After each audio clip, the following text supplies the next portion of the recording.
Everybody, finally, Buffalo China Rider back. I'm finally back, guys. It's been, I want to say, about 7-ish months, 7-8 months since I've made any videos on my Apollo 250 Deluxe. All right, this is a supermoto version, like you all remember, or if you're new here, that's a supermoto model that is also street legal.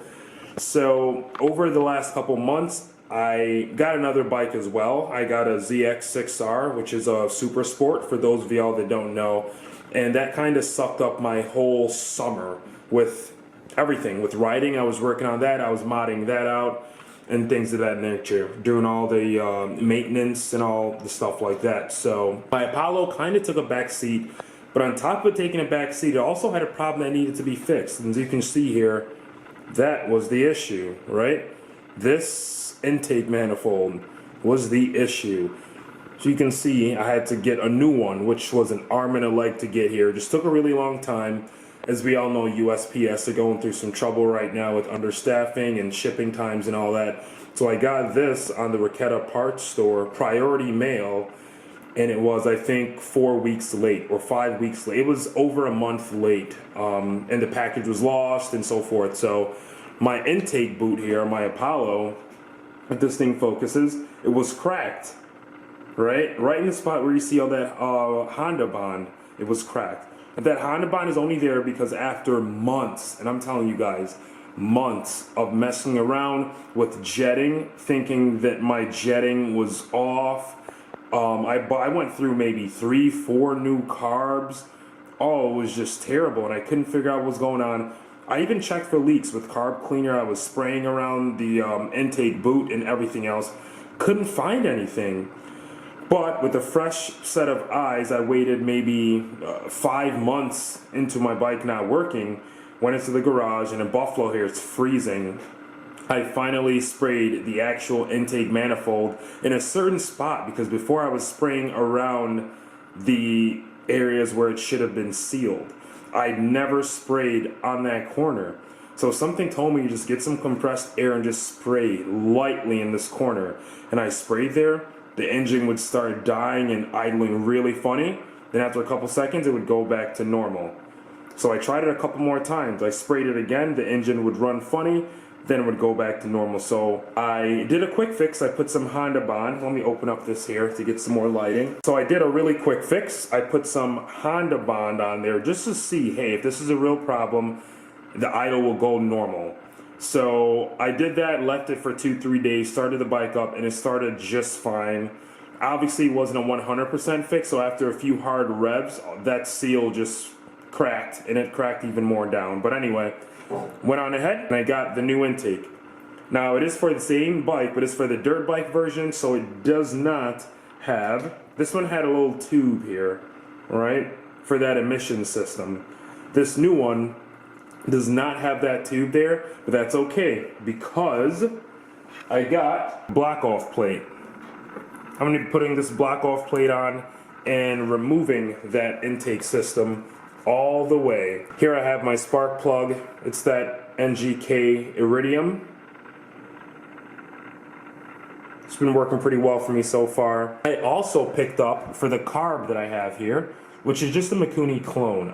Either a VM26 or the Mikuni clone. I'm pretty sure this one is the Mikuni clone. I bought these air mixture fuel screws, the longer adjustable ones. I got 2 by accident, but you can never have too much. They're only like $9. So I have that there so I don't have to use any tools like these to try to reach up in there and turn that air mixture. These were really cool tools that I bought. I think it was $11, I believe. Not exactly sure. I'll post links for my parts in the description.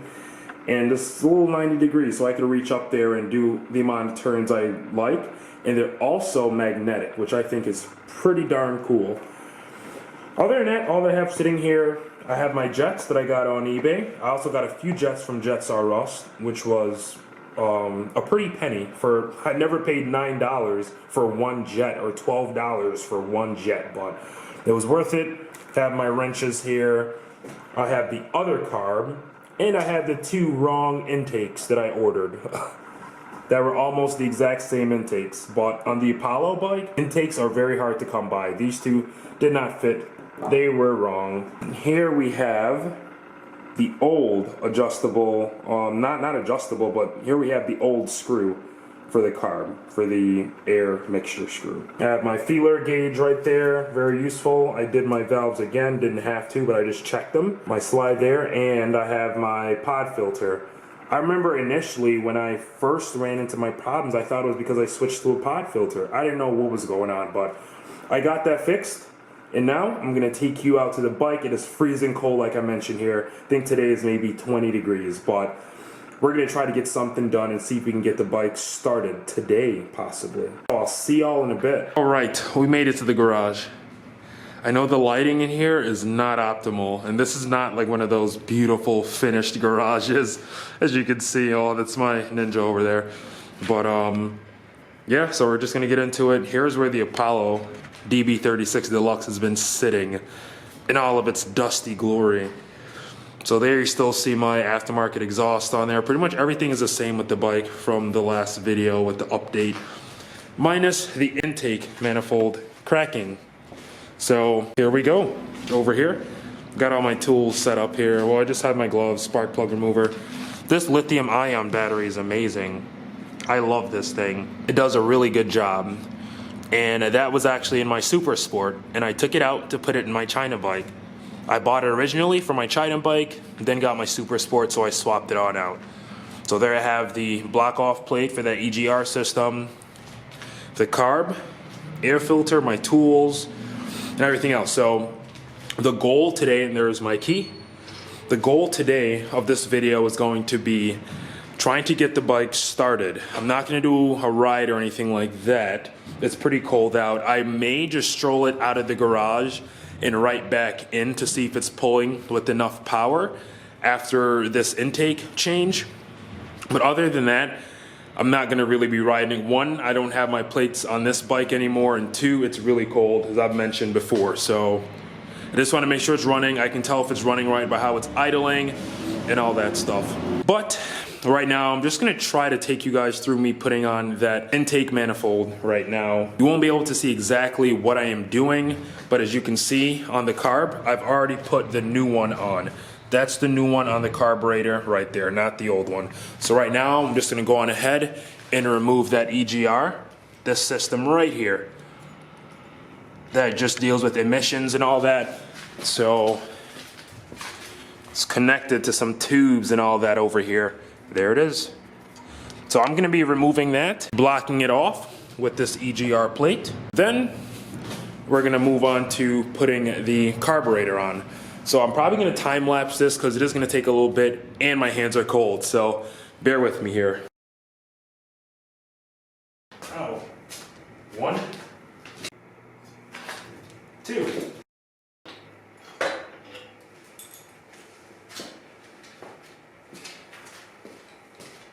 Boom.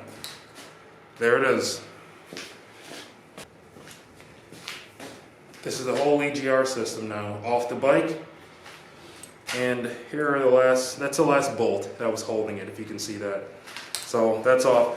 Guys, keep in mind, if I could have left this on, I would have loved to leave this part on, all right? It was not bothering the bike, was not hindering the bike, but the new intake that I got does not have the valve for this to connect to. So I have to get rid of it, unfortunately. I'll let you guys know if it does anything bad to the bike. I don't think it should, so here goes. There you have it. That EGR plate is done. It looks nice, neat. Some guys I know from the China Riders on their forum, they have also fabricated a piece for that as well. So they just got a piece of sheet metal, cut it nice and flat, grinded it down, and it fit. But I saw someone on the same website posted a link for some on eBay. That's a perfect fit for all China bikes, from 50cc up to 300 cc's. So I'll take you on up for a closer look at that. There it is. Nice, flat, neat plate. Now we're gonna go on to removing that old spark plug and putting my iridium spark plug back in. We'll also then go on ahead and start getting the carb installed. Now we're going to be taking off this slide with this needle, take it off, and put on the one that came with that carb. Or the one I think came with that carb at least, because as I said, I've had so many carbs over the past that I am losing track of what is for what. So hopefully the one I have there is for that reason, or for that carb. Boom. Think that's alright? Now what we're going to do, I'm going to put the new carb on. Here it is. So right now, we have the carb here mounted to the engine, to that valve area. Right now, I'm going to mount the air filter. I will say the carb, I don't know, it looks like it fits decent, but I don't know if the air filter will be able to fit there. The degree on this intake was just slightly different, but with this subframe on the Apollos, it makes a lot of things difficult to fit. It's not as easy as where on my Bashan Storm, there was no subframe right here. So the carb is literally just sticking right there. You can take it off 30 times and not get sick of it. With this bike, it's a task of just taking it off once. So we're gonna go on ahead and see if the air filter will fit on there. Hopefully it does. If not, we're really gonna have to jam some stuff there. All right, so I've got the new carburetor on there. I called it. The air filter was a pain in the butt to get on. And it is a foam air filter and it's really cold, so it's kind of frigid material. And the bottom end of the air filter, the foam like pushed in a bit. So it's not completely disattached, but it is pushed in. So I just kind of pulled it back out so it's nice and level. I'm not sure if that'll mess up all how it functions. I know that I will order a new one, but I just want to see if the bike will start up and things of that nature. So right now I'm connecting my battery. I always do positive before negative. You can do whatever you want, but I have the positive hooked up. Now I'm going to hook up the negative. I am going to fill it with some gas and try to start it up. I never want to put too much gas in there. I put just enough to get it started. The key is in. Key's in the on position right now. Also, it would help if you turn the fuel on. Now we'll go on ahead and mess with the choke a little bit. All right, here goes nothing.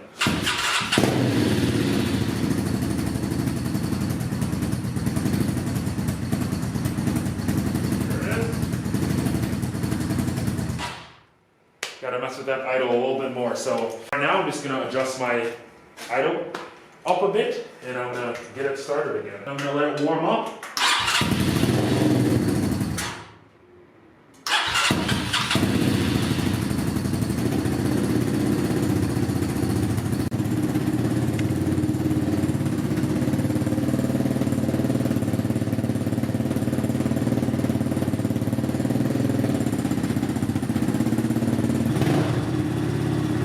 All right, finally.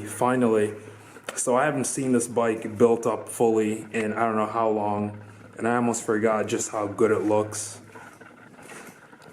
So I finally did everything that I had to do today, and things seem to be working way better. I still have to work on my jetting a little bit. I'm getting a slight hang in the revs sometimes.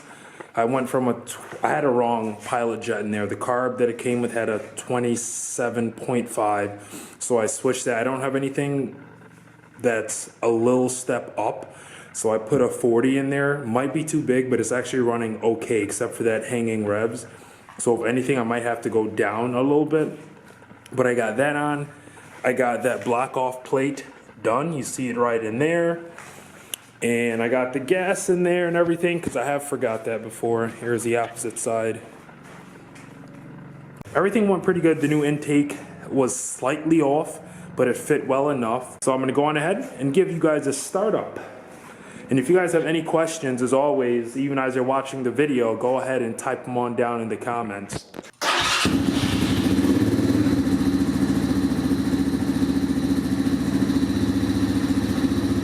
So it looks like full choke did the trick. Like I said, it's really cold. Even though I just had the bike on maybe 45 minutes ago, it just went right back to its natural freezing state with the weather. So I had to use my choke to get it started. But as you can see, it sounds good. It's now revving like normal.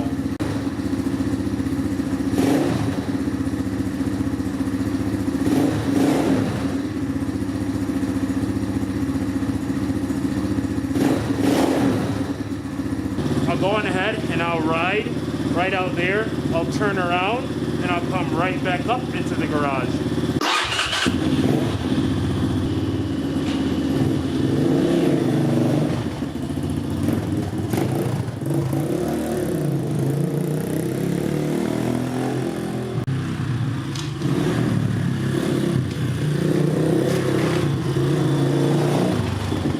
And the test ride worked great. Worked just as expected. It's really cold, but it's running good. I don't have the same issues I was having anymore, and I'm finally back with this bike. When the weather breaks, I'll be having some more videos. It's just, it gets really hard, and you can see I don't have a heated garage either. So that's it. Again, this is the Apollo 250 Deluxe. It's a supermoto version. Thanks so much for watching. If you liked the video, give it a like. If you didn't like it, well, don't. Have a great day.